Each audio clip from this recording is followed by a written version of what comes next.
Dober dan, evo nas druga oddaja Tehnozvezdje. Vmes po prvi sem bil na dveh sejmih, najprej na kongresu mobilne telefonije v Barceloni, pol še na avtosalonu v Ženevi, tako da bomo danes malo obdelali, kaj je bilo tam novega, kako se je to videli in od blizu in od malo dlje. Prinesli smo dve novi napravi, ena je tale Huawei P10, ki je bil predstavljen v Barceloni, druga čista, pa še za na konec, ne čisto povezana s tem dvema dogodkoma, ampak lahko omenimo, ker je tudi zdaj aktualna, je pa tale Nintendo Switch. Pa začnimo z Barcelono. Ja, tako recimo od daleč, kako je izgledalo, ker pač od blizu imaš to malo drugačen pogled kot tisti, kaj se kot recimo nepristranski opazovalec zdi sploh zanimivo ali pa atraktivno. Ne moram reči, da prvo, kar je bilo bolj ugodno, tako na nekem kavču sedeti. Ja, to verjamem. Ja, pivom v roke, pa se gledati, pa čakaj, da bo video streamu določenih teh. Smo delali 15-20 tisoč korakov na dan. Vem, kako jaz sem bil doskrat, že ne sejmo sem to pot, sem pa lepo doma užival v tiste video streama, tole imate za povedati.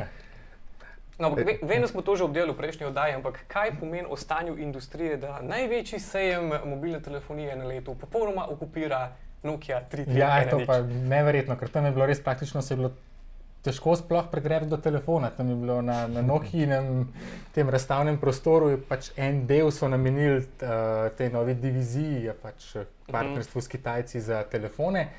In sta bili tam dve mizi, ena samo za 3310, pa ena za te pametne modele 3, 5, 6, mislim, da so trenutno. Sploh tam pri 3310, to je bila skozi nora gneča. Zdaj, kaj pa to pove o stanju industrije? Pa, mislim, kaj pove to, da smo to videli že pri avtomobilih, recimo od novega hrošča, minija in ne vem, katerih modelov še naprej, najpol pri fotoaparatih, Fujijevih. Z vsemi Fuji, Olympusi in vsemi ostalimi, ki so na pogled enaki kot tam iz 70-ih let. Fotoaparat, kot je nekoč bil. Ja, pa zdaj še pri telefonih, kot je nekoč bil pred 17 leti. Čeprav tukaj lahko pokažemo malo video, kako ta telefon zgleda, tako na daleč, res kar simpatičen, če ga pa primeš, ko pogledaš na blizu, primeš v roko. Je pa precej bolj, da rečem, plastik fantastik, kot je bil pa ta originalen 3310, ki je bil res tank. Ja. Ta je pa pač taka bolj pocen plastika. Pa tole, če mislim, da če bi tole na tla vrgel, bi se dosti hitro razletel. Telefon in ne pločica. Ja, za razliko od prej. Okay, naprej. Ja. Pa tudi, če primerjaš, recimo, kaj tukaj dobiš za 50 evrov, ali pa pri kakšnem drugem telefonu, ki nima 3310 v imenu za 20 evrov, pa taki telefoni še obstajajo, da se razumemo.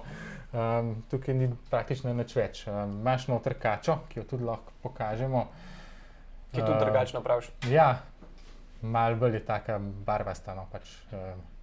Ampak barva mi pa všeč. Ne, se barve so lepe, ja, sej tako na daleč deluje dobro, ampak tako v roki pa ni toliko. Mislim, se ne, da bi jo imel, ampak po svoje pa retro se vrača. Ja, fotoaparat ima, ki ga prej še ni imel. Fotoaparat ima MMS, ja, to je kača, ja, MMS lahko pošleš pa tako naprej. Kaj pa vem, no, vse kača najbrž je fajn za igrati, ampak ni pa istega občutka.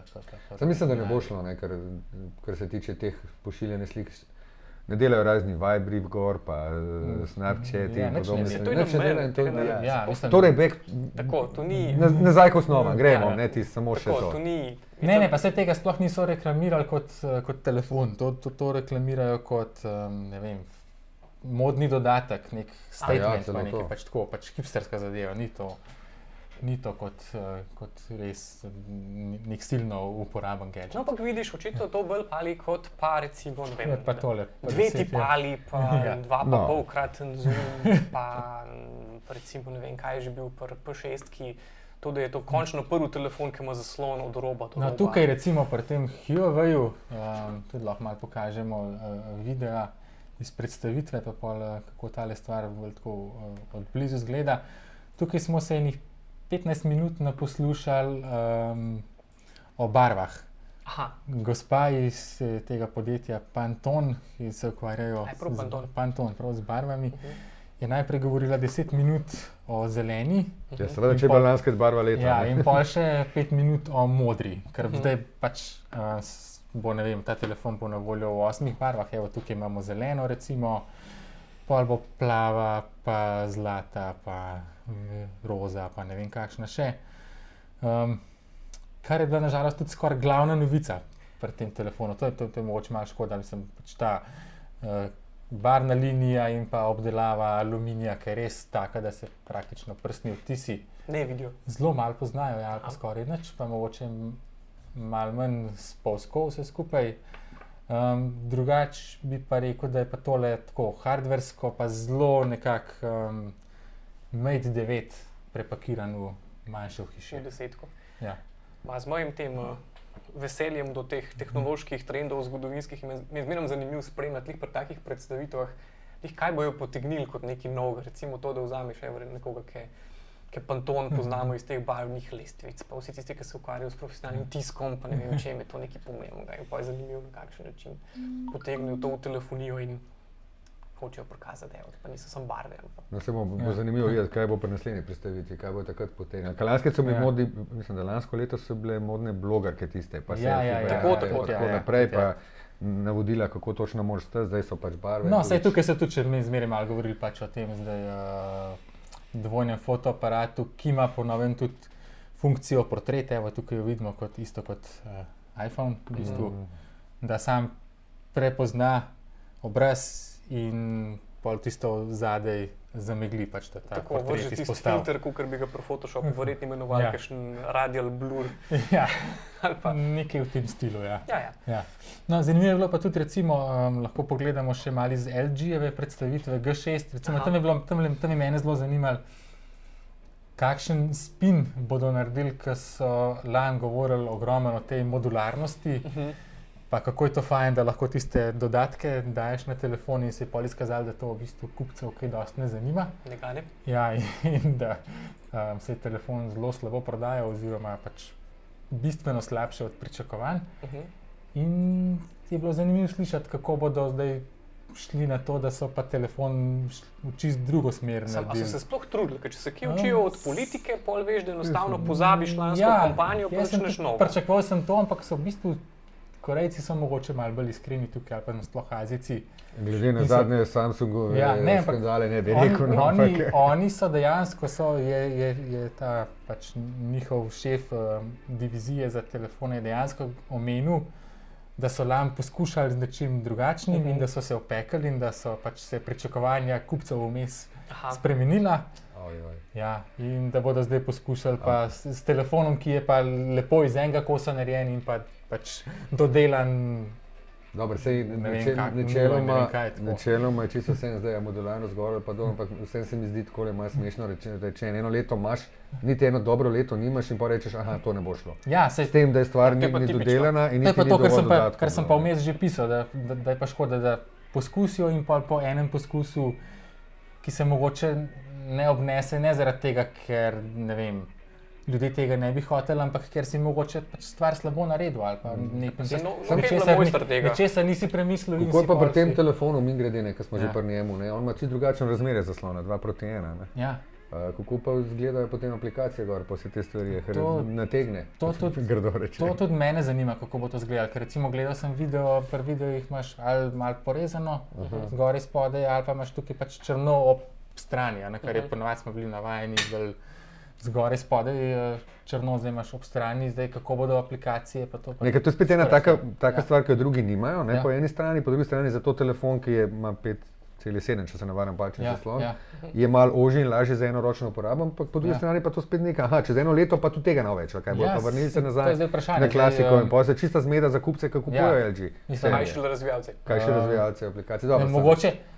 Mogoče bo malo pripomogel to, da naj bi tudi Samsung S8 imel 2:1 razmerje. Tako da, če bo recimo se polna kritična masa. Aha, to je spet tista zgodbica, da pač Samsung, LG, headquarteri v Seulu, pa spodaj imajo pa meeting place, ker se zmenijo, kaj bo kdo predstavil. Klasika. Približno tako. Ampak drugače LG, ne vem, lahko ga še malo pokažemo, kako izgleda dejansko ta telefon. je 5-7 so res spravili v dosti majhno hiše, ker je v bistvu telefon, mislim, da je manjši kot, ne vem, navaden 5,5 palčen ali pa tako. Oni so govorili, da je v bistvu v velikosti 5,2 palčnega telefona, imajo zdaj 5,7. Ja, mislim, tako. Ozek je, no, za toliko. Za tako velikost je dejansko ozek. Je malo daljši, ampak tako, za roki držati je zgleda kar fajn. Malo je smešno, ker ima te robove zaslona, ima v bistvu tako zaobljene, pač ni kvadratni. Čeprav vidim, da je tudi zaobljen, ne? Tudi je malo, ja, ampak tako prav zaslona, če ga pogledaš na vrhu. Ja, bi sem videl. Je zaobljen. V redu je, ker ta fotoaparat praktično nič manj ne štrli, ni nobene izbokline. Pa ta implementacija dvojnega fotoaparata se meni še zmeraj zdi bolj uporabna kot pa recimo Huawei, ker tukaj imaš dve goriščnice, ultra širokokotno, pa to rečemo navaden kot.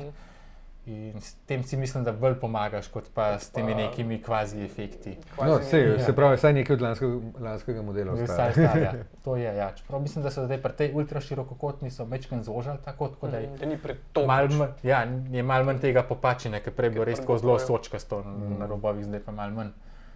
Tako da to je bilo, no, pa recimo še od ostalih novosti mi je bil zanimiv ta Oppo, ki ima kao 5-kratni zoom. Optični, tako narejen, da je v bistvu pač ta notranji kot en periskop, da so noter razporejene leče in pol z ogledalom. To so bili fotoaparati, mislim, da je Sony imel take fotoaparate. Pri podvodnih je imel take periskope, pa tudi pri navadnih, tudi so bili zelo tenki. Ja, te zelo tenki, ki so Canonovim Mixusom recimo konkurirali. Ja, pa serija T. Ja, pa ni bilo več iz tega nič, ne. Bomo videli, kako se odlelo. Optično je slabše, veš? Ja, seveda je, ker se... Ja, pač svetlobna moč ti pade, pa imaš noter neke odboje svetlobe, ki ti lahko... Težje je izpeljati boljše. Ja. Tako da, tisti je zgledal, recimo, če si tam pozumal na 5-kratno, je bila dejansko videti kvaliteta veliko boljša, kot pa, če si tukaj piksle povečoval iz tega osnovnega. Sam, kakor meni zna, ta telefon pri nas ne bo tako prosto na voljo. Seveda ne bo. Ampak tako, se mi zdi zanimivo, kot recimo, da nekdo poskusi, če se nekje prime, da bo še mogoče še kdo probal s čim takim, da ti da nimaš teh, kot je imel recimo Samsung, kaj bo že, Galaxy Zoom, ker je dejansko Zoom prišel ven z telefona in že v osnovi bila precejšnja izboljšava. Pa ni bil niti fotoaparat dober, niti telefon dober, pa smo bili nekje vmes, hibridna stvar, ne. No, na tem drugem dogodku, a si videl slučajno, a je to že ga pogruntal, na Kickstarterju zaštartati model T. Tako, original Ford model T, ampak... Kradeš mi ideje. Ti bom poslal račun. To smo prej govorili. To smo, ja. Ne, niso še tako nazaj prišli. Mislim, da zdaj, kar sem videl, so bili tam recimo reinkarnacije iz nekje 60-ih let, ali pa mogoče 50-ih. Ja, tako da še ne pol stoletja manjka do modela T. Ampak, če smo spet vrnemo tisto, ti si bil mi, da so bila doma, ne? Ja. In kar je do naju prišlo, so bili tiste nesramno dragi, čudni, omejeni avtomobili za te najbolj bogate. Ja, tam se lahko zdaj malo sprehodimo, tam so glavne te super športniki. No, najdražji terenc na svetu, najdražji super športnik na svetu, še zraven dobiš še jahto, če hočeš, ne, pa bogati. Pa na strehi drona. Drona, ja, seveda, to je pa zdaj sploh popularna stvar, ja. Da pogledaš, kaj sosed dela, kaj si prehiral. Ja, na primer, ja. Koga ima sosed na jahti, recimo. Ja. Ne, pa se to je zmeraj fino. Ne, saj Ženeva je v splošnem tak dogodek, da so bili zmeraj ti super športni avti tam nekako v spredju. Ja, Švicari imajo denarja, ne? Ja, seveda. Avto s 1500 konji pa to... Se splača kazati. Ja.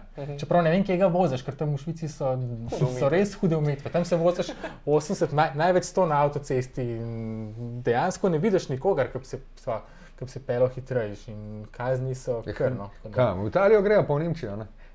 Ja, v Nemčijo grejo. Nemčija recimo, pa tudi Italija. Čeprav tudi Nemčija, ni bil en podatek, da je samo še 10% nemških avtocest približno. Neomejenih, vse ostalo so pa uspeli skozi okoljske in druge. Pol se vozijo po dirkališčih, pa to čeprav pa imaš take primere, kot tam slišal za enega Švicarja, ki je kupil dirkališče. Nekaj malo boljšega BMW-ja. In se je šel voziti po dirkališču in je pač vse precvrl, zavore in gume in vse. In pa se je šel pa tožiti BMW-ju, da to pa nikamor ni podoben. Pa je zdaj izvedel, da pač bi mogel pa mehen več, da če bi hotel avto za dirkališče narejen. Kaj pa elektrika? Ja. Zelo malo je bilo tukaj v Ženevi v bistvu. Pač take stvari so bile. Ne, to vidim, tale ima zelo tam izpukajo z elektriko. 1000 konjev pa več, tako naprej. Ne, v bistvu bil je recimo prototip Jaguarja električnega, ki naj bi tekmoval z Tesla Model X. Bil je prototip električnega Bentleyja, tega Roadsterja, tudi za nekih, ne vem, najbrž 200,000 evrov ali pa kaj takega. Kaj pa je to? Bil je ta Renaultov tekmovalni Zoe, 460 konji, električen, 3,2 pospešek do 100, sami taki pač. Kako ne rečem, prostoru, lokaciji primerni avti. Ampak ni bilo pa nič razloga, ko bi recimo hmalo lahko prišlo na ceste, kar se elektrike ne, tiče. to pa prav ne. Bilo je pa dva konceptna, recimo z gorivnimi celicami. A to se spet vrača? Ja. Spomnim, 10 let nazaj so že o tem govorili. Zdaj ima Honda en model, Toyota ima že nekaj časa tistega Miraja, pa je Hyundai predstavil še en koncept, ki naj bi mu zdaj največji doseg na gorivne celice. Se tam sam nafilaš noter, ne vem, ja, kaj ima ampak sicer. Najbrž moraš imeti prostor za dost vodika na filmu. To mi toliko všeč tele gorivne celice, ker 10 let nazaj cirka se mi zdi, takrat so govorili, da bojo gorivne celice tudi te naprave, telefoni, pa prenosni računalnike. Ja, ampak takrat je bil en manjši problem. Samo da še ni, vse je že narejeno. Jutri bo, to je bilo pred letom 2000, pa prototipe smo gledali, pa tehnologije pa vse. Da je glavni problem psihološki, da drugače bi se ga dal narediti, ampak enostavno ljudje ne marajo, da jim sika para ven s telefona. Ali pa da se znoji, ne, pa vse so tudi ta vodik, tudi vodik ni to problematičen, poleg tega pa so naredili gorivne celice na metanol, če se navaram. No, ampak kdo pa ve, recimo, da je vodik unetljiv ali pa kaj takega. Vsak rudar. No, ampak ja, z rudarstvom se ne sme ukvarjati. Tiskaj cepeline vozil, ja. Ja, pred 80 leti. No, mislim. Ampak bi bilo po svoje bolj zanimivo, določene stvari bi se da rešiti z gorivnimi celicami. Najbrž. Če lahko delajo podmornice z njimi, zakaj ne bi še en avto naredili tako? Koliko je pa združevanje enega pa drugega, ki ponavadi sva med tema semama zmeraj ugotavljali, da je zmeraj zanimivo, recimo, da vzameš ti mobilno telefonijo, recimo, kaj s tem, tole samo še brivnika nima, pa ne vem česa, medtem, ki najnovejši, najboljši avti ti bojo pa kot najnovejšo novo stvar prodajali nekaj, kar imajo telefoni serijsko že 5 let ugrajeno. Naprimer, ja, zdaj je bilo, kje že? V bistvu najnovejša stvar pri avtomobilih je, da imaš v bistvu nekakšnega osebnega butlerja. Kot hologram. Ja, da ti lahko rezervira mizo v najdražji restavraciji, pa da te prijavi na golf pa podobne stvari. Aha, vem, na kaj ciljaš. To smo že poslušali na, mislim, da Mercedesu keynote na IFI, ne? In takrat sem se sam tako zamislil, nisem hotel tam težiti za tem stvarem, pa prav rad bi videl, kako to v Sloveniji delali. Ej, avto, daj mi tam le pri Kavalu rezerviraj. Kavalu, what? Please, slowly, ja. Tako da super, ne, se take stvari so noro dobre, če bojo delovale, ne, v praksi, ne, da bo to nekaj, kar boš mogel povedati. Da boš mogel na koncu poklicati sam, da kroš me dosti. Ja, seveda, vse mora biti prilagojen, ne samo avto. Pa tudi informacije kot take. Vse koncu tudi Google nekaj dela pri nas, ampak ne dati toliko informacij, kakor nekaj druge, ki je veliko večjih. Ja.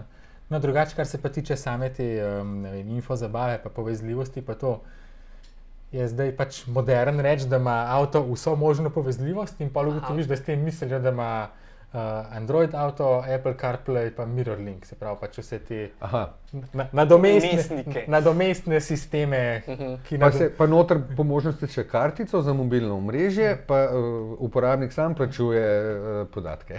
Po možnosti. Ja, mogoče, ampak hočem reči, da tukaj ni bilo videti kakšnega silnega napredka. Tudi tisti modeli, ki so zdaj novi, imajo praktično vsi ta infozabavni sistem tak, kot so ga imeli modeli od tega proizvajalca že zadnje 2 ali pa 3 leta, recimo ne vem, Opel Insignia ali pa BMW serija 5 ali pa ta nov Mercedes E.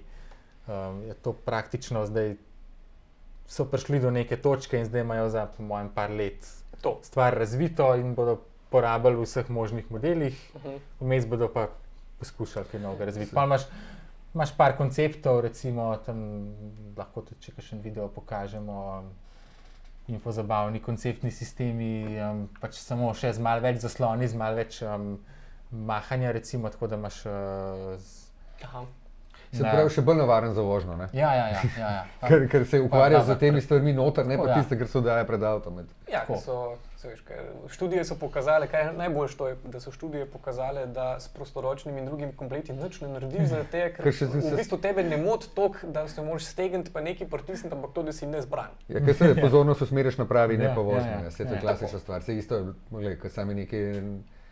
Ja, pa v bistvu zasloni gor, dol, desno informacije. Nimaš več nikjer praktično tipk, da bi lahko to na hiter, ali pa gumbov, da bi to na hiter naredil, ker recimo za klimo ali za to, kakšna je temperatura v avtu, je tam najlažje obrniti. Knof, ja, te moraš pa 5 gumbov pritisniti virtualno. Da sploh do tja prideš, da lahko knof ušteš.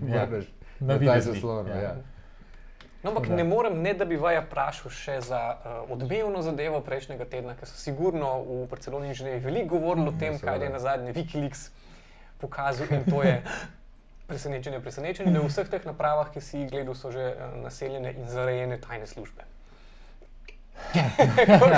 Kako so se s tem ukvarjali? Ja, s tem so se veliko. Tukaj ne dost v resnici. Ne, meni je bilo všeč tam diareja, ki sem gledal, ne tisa. Ker se najprej človek pred kavčem, ti praci, ja, se prav, red more biti. Pa se vemo, da so te stvari nedodelane.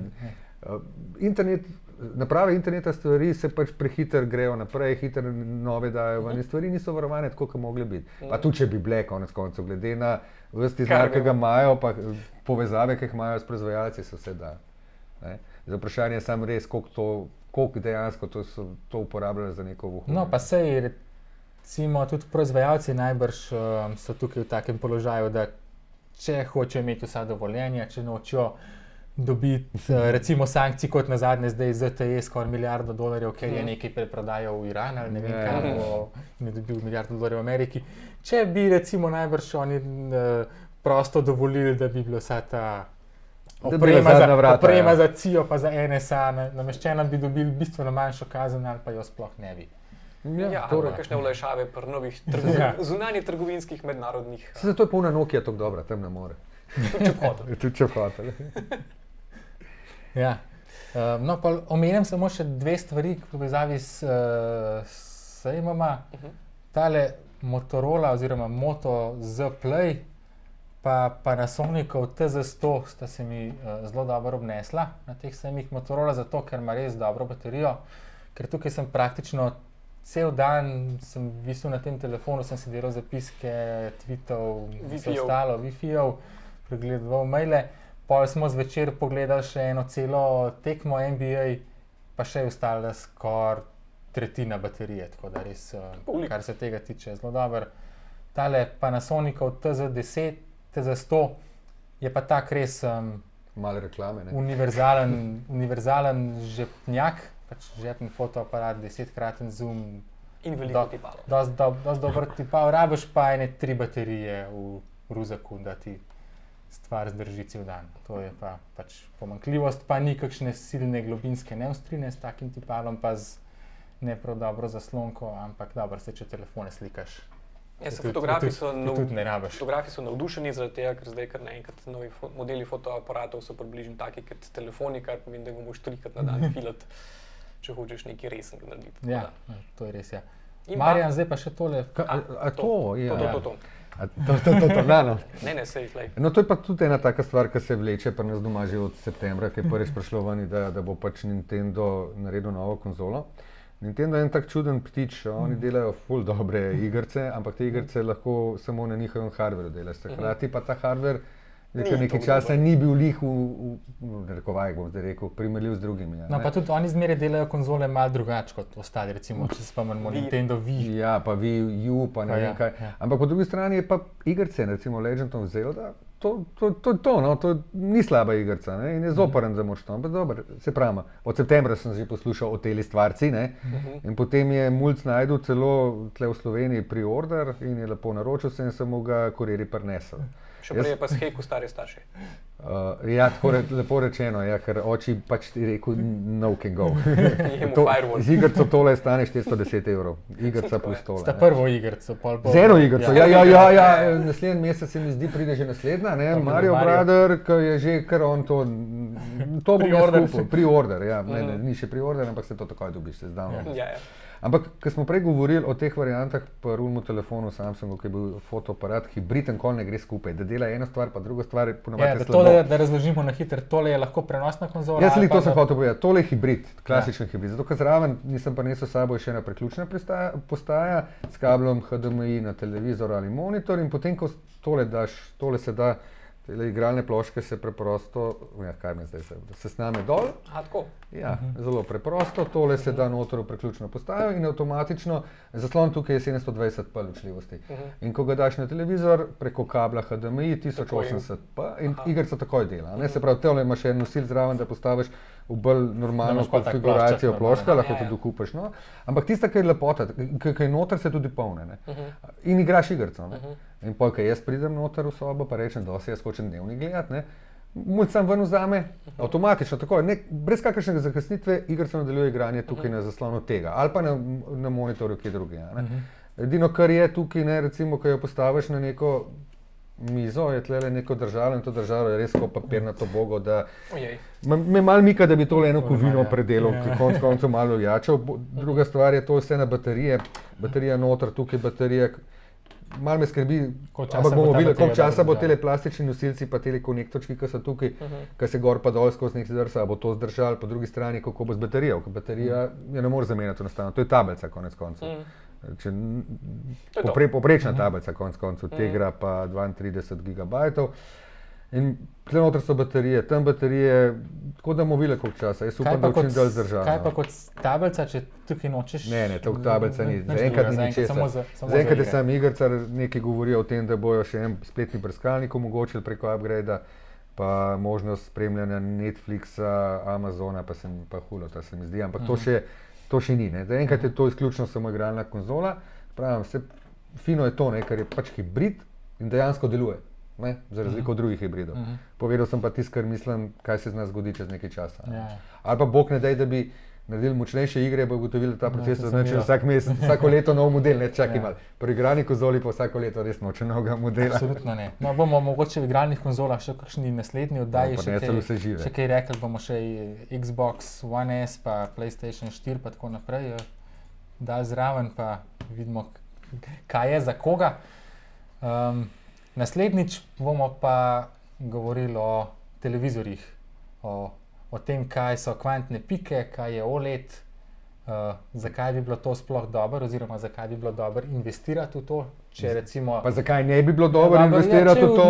Če je v dnevni sobi že en dosti spodobno dober televizor, o tem, kaj prinaša Android na TV-je, pa Firefox in vsi ostali domači prisluškovalci in tako naprej. Tako da o tem naslednjič. Za danes smo zdaj s to konzolo končali, pogledali smo, kaj je bilo novega v Barceloni in Ženevi. Tako da do naslednjič nam lahko postavite kakšno vprašanja, kar vas zanima o televizorjih in tehnologijah, ki so tam aktualne trenutno. Vmes pa spremljate Tehnozvezdje. Če ima kdo možnost, nas lahko podpre, da bomo tole oddajo lažje in še z večjim veseljem delali naprej. Pa da bomo še enega tega kupili? Ja, tako. Lahko tudi spečejo piškota. Spečejo piškota, ja, to je boljša varianta kot tole. Tako da se vidimo naslednjič.